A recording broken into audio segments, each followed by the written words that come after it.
Hello friends, welcome to my YouTube channel the web education. So friends, একটা গুরুত্বপূর্ণ update, সেটা হচ্ছে OBC মামলা মিটলে কি প্রাথমিকে নতুন নিয়োগ নোটিশ আসবে। এটা নিয়ে কিন্তু অনেকেরই প্রশ্ন থাকছে এবং বারবার কিন্তু আমাকে কমেন্ট করছে। তাই ভিডিওটা এই মুহূর্তে শেয়ার করছি, কারণ এই যে ওবিসি কেস মামলা, এটা কিন্তু কলকাতা হাইকোর্টের যেমনভাবে চলছে এবং সেখানে কলকাতা হাইকোর্টের যে রায়, সেটা কিন্তু স্পষ্টভাবে জানিয়ে দেওয়া হয়েছে বিচারপতির তরফ থেকে যে নতুন যে তালিকা রয়েছে, অর্থাৎ যে নতুন যে তালিকা 140টা ক্যাটাগরি বা কাস্টের প্রকাশ করা হয়েছিল, সেটাতে তো স্থগিতাদেশ দিয়েছে এই মুহূর্তে কলকাতা হাইকোর্টের তরফ থেকে। কিন্তু পুরনো অর্থাৎ 2010-এর আগে যে 46টা কাস্ট রয়েছে, যেখানে ওবিসি অন্তর্ভুক্ত রয়েছে এর আগে, সেখান থেকে কিন্তু নিয়োগ প্রক্রিয়া তথা স্কুল কলেজে ভর্তির প্রক্রিয়াও কিন্তু করতে পারে। এটা কিন্তু কলকাতা হাইকোর্টের তরফ থেকে তথা সুপ্রিম কোর্টেও কিন্তু বলে দেওয়া হয়েছে। তো এই মুহূর্তে দাঁড়িয়ে একটা গুরুত্বপূর্ণ বিষয় হচ্ছে যে রাজ্যের যে সমস্ত নিয়োগ প্রক্রিয়াগুলো আটকে রয়েছে, তার মধ্যে একটা হচ্ছে 2022 স্টেটের ইন্টারভিউ নোটিশ।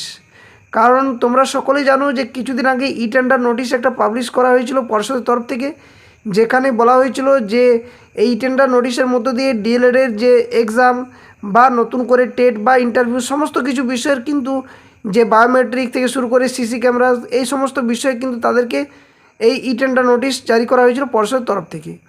তো আজকের ভিডিওর মূল বিষয় হচ্ছে যে ওবিসি মামলা যেহেতু সুপ্রিম কোর্টে রয়েছে 15 তারিখ, তোমরা সকলে হয়তো জানো যে 15 তারিখ টেন্টেটিভ ডেট কিন্তু এটা হয়েছে, যেটা কম্পিউটার জেনারেটেড দেখাচ্ছে এই মুহূর্তে, যেখানে honourable chief justice and honourable justice Augustine George মাসির বেঞ্চে কিন্তু এই মামলা নিয়ে শুনানি হতে চলেছে। তো এই মামলার আদৌ কি নিষ্পত্তি ঘটতে চলেছে, নাকি আমাদের রাজ্য সরকার তরফ থেকে যে নতুন লিস্ট প্রকাশ করা হয়েছিল সেটা নিয়ে আবার অবস্থানে যেতে চলেছে সুপ্রিম কোর্টে রাজ্য সরকার, যেখানে 140টা ক্যাটাগরি প্রকাশ করা হয়েছে। সেই মামলাতে কিন্তু কলকাতা হাইকোর্ট স্থগিতাদেশ অলরেডি দিয়ে দিয়েছে। কোনো সেরকম নিয়ম বা কমিশনের যে একটা রিপোর্ট, সেই রিপোর্ট ভিত্তিক কিন্তু এই 140টা জাতিকে কিন্তু অন্তর্ভুক্ত করা হয়নি, যার জন্য কলকাতা হাইকোর্টেও কিন্তু এই মামলা চলছে। তো প্রশ্ন হচ্ছে যে দুর্গাপূজার আগে কি নোটিশ আসতে পারে 2022 স্টেটের, বা ওবিসি মামলা কি সুপ্রিম কোর্টে মিটবে? প্রশ্নবহুল মামলাতেও কিন্তু অনেক নাম্বার কি বাড়তে চলেছে? এই সমস্ত প্রশ্নের কিন্তু উত্তর তোমাদের সামনে আমি শেয়ার করছি। তো দেখো, প্রথম বিষয় হচ্ছে 2017 বা 2022 এই দুটো টেটেই কিন্তু প্রশ্নবহুল মামলা কিন্তু দীর্ঘদিন ধরে চলছে এবং এখনও পর্যন্ত এই মামলার নিষ্পত্তি হয়নি। এবং গত 9 তারিখে যে আপডেট, সেটা হচ্ছে এই মুহূর্তে যে কালকে যখন দেখিয়েছিলাম আমি তোমাদের, সেটা হচ্ছে প্রশ্নবহুল মামলা কিন্তু আবার উঠতে চলেছে কলকাতা হাইকোর্টে। তো এর অবস্থান কিন্তু এখনও পর্যন্ত ঠিক হয়নি, কারণ পর্ষদের তরফ থেকে যে বিষয়টি উঠে এসছে সেটা হচ্ছে যে প্রশ্নবহুলের যে কিছুগুলো সাবজেক্ট, যার মধ্যে ম্যাথামেটিক্স এবং ইংরেজি অর্থাৎ সেকেন্ড ল্যাঙ্গুয়েজ, এই দুটোতে যে প্যাডাগজিক্যাল ডোমেন পার্ট, সেখানে কিন্তু 7টি মোটো প্রশ্ন রয়েছে, যেটাতে পর্ষদ তথা যে এক্সপার্ট কমিটি কলকাতা বিশ্ববিদ্যালয় এবং বিশ্বভারতী বিশ্ববিদ্যালয়ের যে এক্সপার্ট কমিটি রয়েছেন, তারা কিন্তু এখনও পর্যন্ত এই প্রশ্নগুলোর সঠিক উত্তর কিন্তু সমাধান করতে কিন্তু এখনও পর্যন্ত পারেনি। তো যার ভিত্তিতে যদি প্রশ্নবহুল মামলাতে যদি নম্বর বেড়ে যায়, তাহলে এই টেট যে প্রার্থীর সংখ্যা, সেটা কিন্তু আরও বাড়তে চলেছে। বর্তমান পরিস্থিতিতে 2022 টেটের যে ইন্টারভিউ নোটিশ, সেটা নিয়ে কিন্তু কোনো সেরকম সদুত্তর পর্ষদ তরফ থেকে দেখা হয়নি বা বলা হয়নি, যেখানে বারবার কিন্তু পর্ষদ সভাপতি বলেছেন যে ওবিসি কেস মামলা মিটলে কিন্তু নিয়োগ প্রক্রিয়া শুরু করবে। তো আদৌ কি 15 তারিখে ওবিসি কেস মামলা মিটতে চলেছে, এটা নিয়ে কিন্তু অনেকের প্রশ্ন থাকছে। তো সেদিকে কিন্তু সকলেরই নজর থাকবে। আর যদি ওবিসি কেস মামলা মেটে, এটা কিন্তু একটা আশ্বাস করা যায় বা দেওয়া যায় বা বলা যায় যে অবশ্যই কিন্তু ইন্টারভিউ নোটিশ আসতে পারে দুর্গাপূজার আগে মুহূর্ত পর্যন্ত। তো দেখা যাক বিষয়টা কত দূর কী হয়।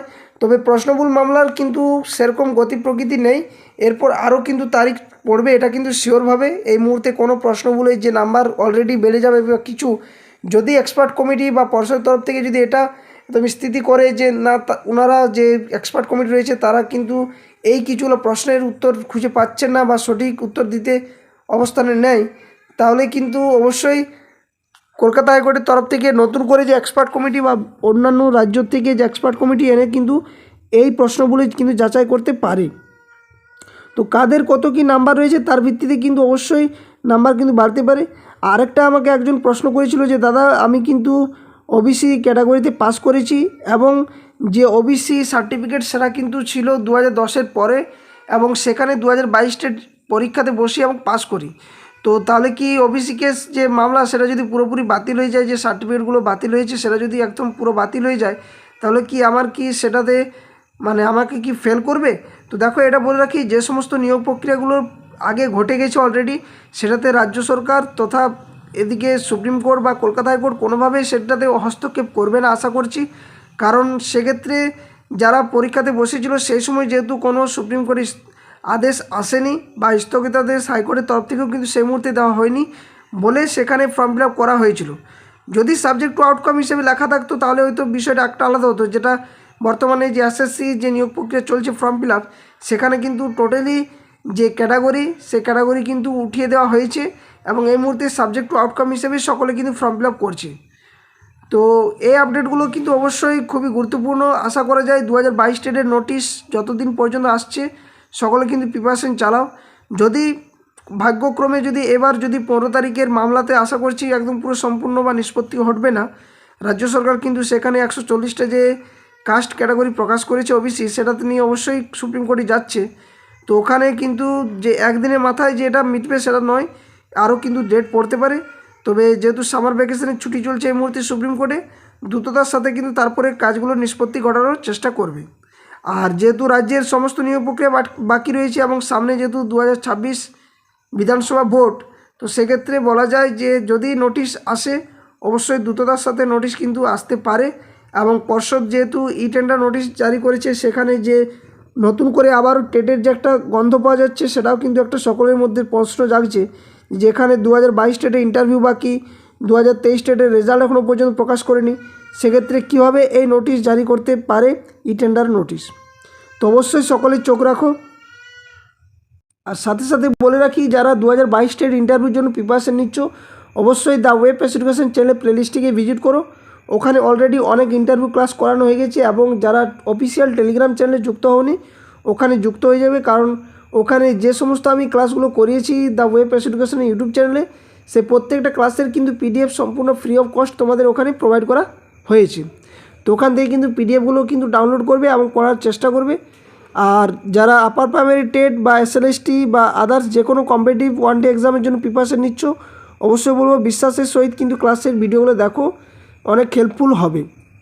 আর দুর্গাপূজার আগে যদি নোটিশ আসে অবশ্যই আবার পুনরায় যে ইন্টারভিউ ক্লাস সেগুলো কিন্তু নিয়ে আসবো এবং নতুন নতুন যে সমস্ত প্যাডাগজিক্যাল প্রশ্ন বা যে সিচুয়েশন বেস প্রশ্ন সেগুলো কিন্তু এক এক করে তোমাদের সামনে আমি অবশ্যই ভিডিও আকারে নিয়ে আসবো। তার জন্য বলবো চ্যানেলটি সাবস্ক্রাইব করে পাশে থাকো, বেল নোটিফিকেশন করো আর ভিডিওগুলো শেষ পর্যন্ত দেখার চেষ্টা করো প্রত্যেকটা। তো এটাই ছিল আজকের আপডেট। দেখা যাক, যদি পুজোর আগে নোটিশ আসে অবশ্যই ভালো খবর, কিন্তু যদি এই 2022 টেটে যদি প্রশ্নমূল মামলার ক্ষেত্রে কোনো একটা যদি জাজমেন্ট এসে যায় তাহলে কিন্তু আরও চাকরি প্রার্থী কিন্তু বাড়তে চলেছে, যেখানে হয়তো ইন্টারভিউটা একটা টাফ হবে এবং শূন্যপদের ব্যাপারেও কিন্তু এখনও পর্যন্ত দ্বন্দ্বের মধ্যে রয়েছে অনেকেই, যে আদৌ শূন্যপদ কত দেবে কি না দেবে সেটা কিন্তু পরের বিষয়। তো অবশ্যই আগে ওবিসি কেস মামলা মিটুক, তারপরে আবারও কিন্তু 2022 টেটকে কিন্তু রাজপথে নামতে হতে পারে। তো এই ছিল আপডেট। সকলে কিন্তু যা কিছু প্রশ্ন ছিল অনেকে কমেন্ট করেছিল, সেই প্রশ্নের উত্তরগুলো আশা করছি দিতে পারলাম। যদি কোনো ডাউট থাকে অবশ্যই কমেন্ট বক্সে কমেন্ট করে জানিও, যথাসময়ে আমি উত্তর দেওয়ার চেষ্টা করব। ভিডিওটা এখানে শেষ করছি। ভিডিওটি লাইক শেয়ার করবে এবং চ্যানেল নতুন থাকলে অবশ্যই সাবস্ক্রাইব করে পাশে থাকা বেল নোটিফিকেশানে অন করবে। ধন্যবাদ। জয় হিন্দ।